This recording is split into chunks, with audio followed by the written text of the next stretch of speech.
Have you ever not voted in an election? No. No, I've never missed. No. Not presidential, no. No. Never. Do you think younger people feel the same as you? No.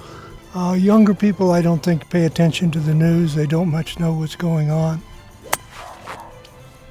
What do you think of all of these younger folks who don't really want to vote? Well, they don't care. When I was young, I didn't give a shit who got in there. Stop smoking pot and stop going to parties all the time and take a little bit of interest in what's happening in your country. And that's just my opinion. Right, see you in a minute. See you in a minute. Around the corner. The baby boomer generation has been calling the shots in American politics for decades. But this year, things have changed. Get it. Oh, shit. For the first time, there were as many millennials eligible to vote in this election as voters from the post-war generation. Tucson, Arizona is not just a hub for retirement homes, it also attracts thousands of students and young people. To find out how these millennials are wielding their influence, I've come to a gathering at a radical bookstore to meet the youngest candidate for Arizona House of Representatives. We do not want the Democrats. We do not want the Republicans. We do not want our current system. We want to change it. To get to the system, many more of us would like to see than just those of us who are politically active with the Green Party.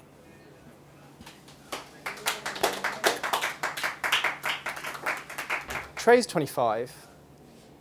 My assumption is you guys aren't. You know, where are the young people here?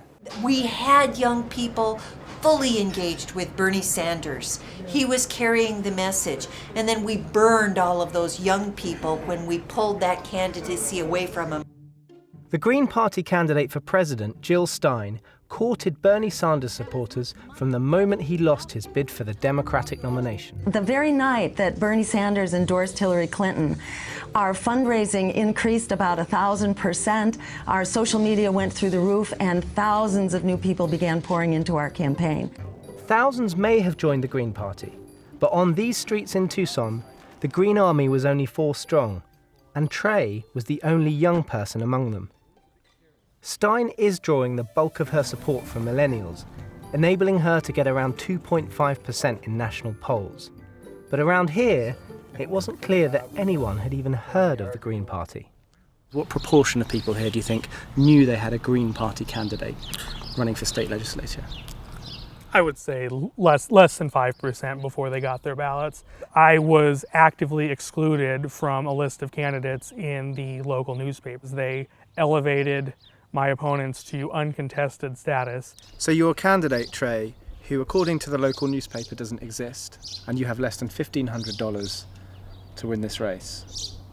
It's a bit of an uphill battle, isn't it? Nobody said this would be easy, but some of the best things in life worth fighting for are not easy. What you just told me there is a microcosm of the problem that Jill Stein faces, which is that in terms of media acknowledgement, in terms of presidential debates, she basically doesn't exist. Yeah, I think she more so than Gary Johnson. I think Gary Johnson is getting some media attention, and I think that's because the real owners in this country, the people who own the media, they recognize that a libertarian candidate like Gary Johnson is no threat to the economic status quo. Another explanation for why libertarian Gary Johnson has got so much media coverage is the bad publicity generated by moments like these. What would you do if you were elected about Aleppo? About? Aleppo. And what is Aleppo? You're kidding. Name a foreign leader that you respect. I guess I'm having an Aleppo moment in the former president of Mexico. But I'm giving you the whole world. I know. Anybody in the world you like. I caught up with Johnson moments after he'd finished yet another awkward interview. That's what I get asked all the time, and I'm sick of it. I'm sick of it. It's getting a bit heat. I could hear some loud voice just then. Maybe you'll get it out too. They were asking some tough questions. No tough questions. It's just same questions. Is it the same questions? You get the same questions again and again and again? Well, I'm an idiot, you know. I'm the dumbest guy that you've ever met in your whole life.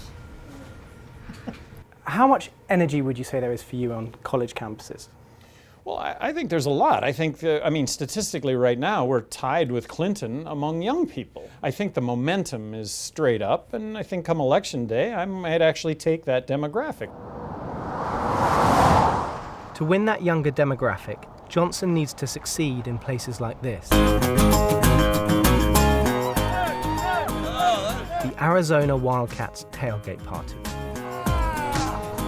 What do you think of the presidential election? It's a joke. I'm laughing. Who are you guys rooting for? USA! No, I mean in terms of the presidential election. Oh. I don't care about it. All politicians, they're just criminals and they're in it for themselves. And how would you summarize the candidates in this election? I don't know. There wasn't a whole lot of interest in politics here, but among those who did care about the election, a similar theme came up. How are you going to vote? Third party, as much as I can. Independent, Gary Johnson. I'm not about the mainstream or like what's popular. My thing is that I know what's right. It's Johnson. Polls suggest that as many as 44% of millennials will vote this year for a third-party presidential candidate. With the bulk of that support going to Johnson, I went to meet the students organising for him on campus. So you guys are the main show in town then, it seems? Yeah, we control the campus for the most part. No Donald Trump, no youth for Donald Trump, no youth for Hillary Clinton, so we run it. But on college campus, popularity is a relative term. Johnson may be the favoured choice this year, but he's no Barack Obama or Bernie Sanders. If you aren't sure who you're voting for, I want to present you with the best option on the ballot. Gary Johnson. You, who are you voting for? That's my problem. I'm undecided. Gary Johnson, Libertarian. Exactly. He just said, who the fuck is that? Yep. There's some name recognition problems going on there.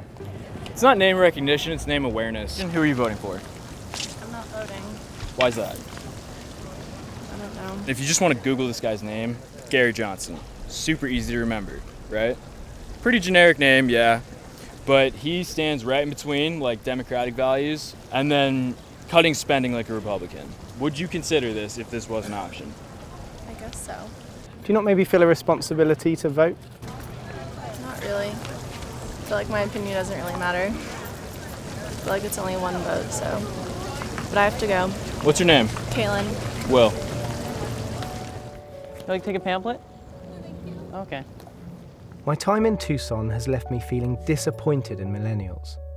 I understand why so many young people, burdened with the mistakes of their parents' generation, are looking for an alternative to the two-party system. But I find it harder to comprehend why so many young people seem to feel it's okay to just sit out the election. This is a huge contest in American politics, one that will shape the world for decades to come. Yet the people most affected by the election seem to me the least interested in influencing its outcome. Before leaving Arizona, I stopped at the home of someone who can remember a very different time in this country's history. God bless America, land that I love. I think I was about 8 years old, and we were all down at to see the women go into their own booth to vote for the first time in history. And we were so proud. And 51 votes!